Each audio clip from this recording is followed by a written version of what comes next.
Assalamualaikum warahmatullahi wabarakatuh. Alhamdulillah, alhamdulillahi wafa. Wassalatu wassalamu ala rasulillahil mustafa wa ala alihi wa sahbihi wa man ihtada amma ba'du. Hadirin, bersyukur kita kepada Allah Subhanahu wa taala dengan mengucapkan kalimat alhamdulillah.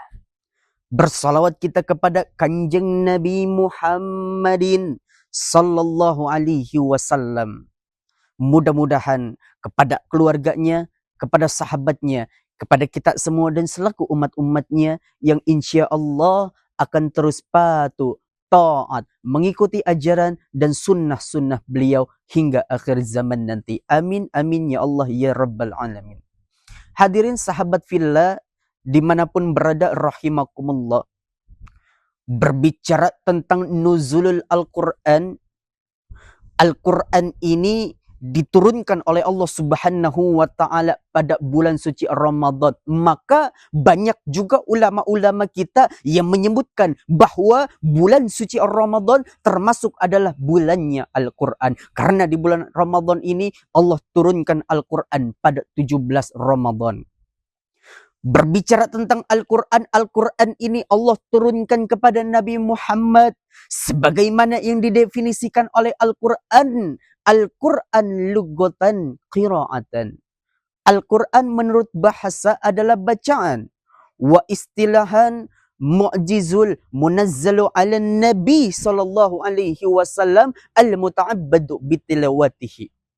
Al-Quran merupakan suatu mukjizat yang Allah turunkan kepada Nabi Muhammad melalui malaikat Jibril alaihi salam di Gua Hira, yang dimana ketika kita membaca Al-Quran maka itu termasuk ibadah yang kita lakukan kepada Allah Subhanahu wa taala. Hadirin sahabat fillah dimanapun berada rahimakumullah, yuk mumpung bulan ini bulan suci Ramadan, kita tingkatkan keimanan kita tingkatkan kualitas ibadah kita melalui baca Al-Quran yang rajin, baca Al-Quran, tadabburkan Al-Quran. Sebab kenapa? Ketika kita membaca Al-Quran di bulan-bulan lain, maka ketika itu Allah berlipatkan ganda pahala kita cuma 10 kebaikan. Namun di bulan suci Ramadan, satu huruf yang kita baca, maka ribuan pahala yang kita raih. Alhamdulillah.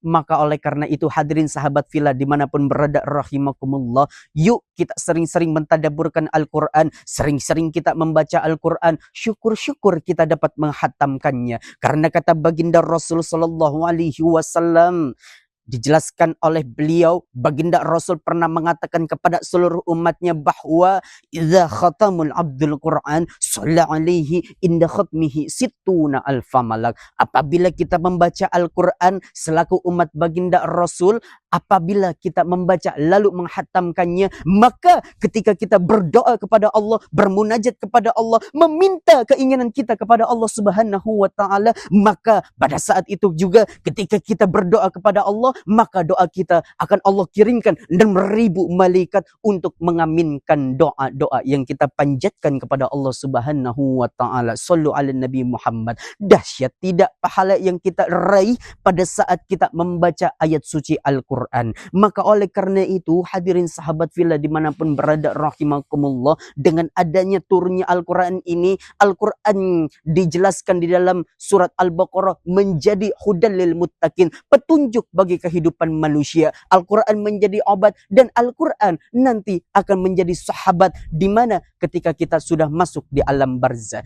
Karena nanti di alam kubur gelap gulita, tidak ada yang menemani kita tak terkecuali atas syafaatnya Al-Quran apabila kita sering-sering membaca Al-Quran di alam dunia. Dan Al-Quran adalah salah satu jawaban yang nanti akan kita utarakan di hadapan Allah Subhanahu wa taala pada saat pertanyaan di alam kubur. Ketika Allah manggil kita, man rabbuka, siapa Tuhanmu? Ketika kita ibadah kepada Allah Subhanahu wa taala, maka kita bisa menjawabnya Allahu Rabbi.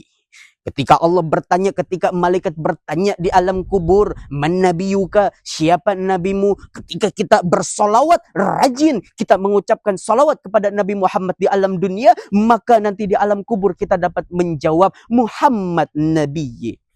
Ketika nanti di alam kubur, malaikat bertanya, man imamuka, siapa imammu? Ketika kita di alam dunia, selain melantunkan ayat suci Al-Quran, sering untuk melazimkan ayat suci Al-Quran, mentadaburkan Al-Quran, maka nanti kita akan mampu untuk menjawabnya, Al-Quran imami, dan seterusnya. Hadirin sahabat fillah, dimanapun berada, rahimakumullah. Maka oleh karena itu, yuk kita jadikan Al-Quran ini sebagai sahabat kita. Kita jadikan Al-Quran ini sebagai teman kita, sebagai syafaat kita untuk penyelamat kita di alam kubur, di alam barzah nanti. Dan mudah-mudahan dengan adanya Al-Quran ini nambah wawasan kita, ini menambah kecintaan kita kepada Allah Subhanahu wa Ta'ala, agar kelak kita dicintai oleh Allah, agar kelak kita dicintai oleh baginda Rasulullah sallallahu alaihi wasallam. Amin, amin, ya Allah, ya Rabbal Alamin. Hadirin, sedikit apa yang saya sampaikan, mudah-mudahan bermanfaat untuk kita semua, bil khusus untuk al-fakir pribadi yang masih fakir ilmu, dan dapat kita amalkan dalam kehidupan kita sehari-hari. Amin, amin, ya Allah, ya Rabbal Alamin. Unzur maqala wala tanzur man qala. Lihat apa yang disampaikan, jangan melihat siapa yang menyampaikan. Wabillahi taufik wal hidayah wal inayah. Summa assalamualaikum warahmatullahi wabarakatuh.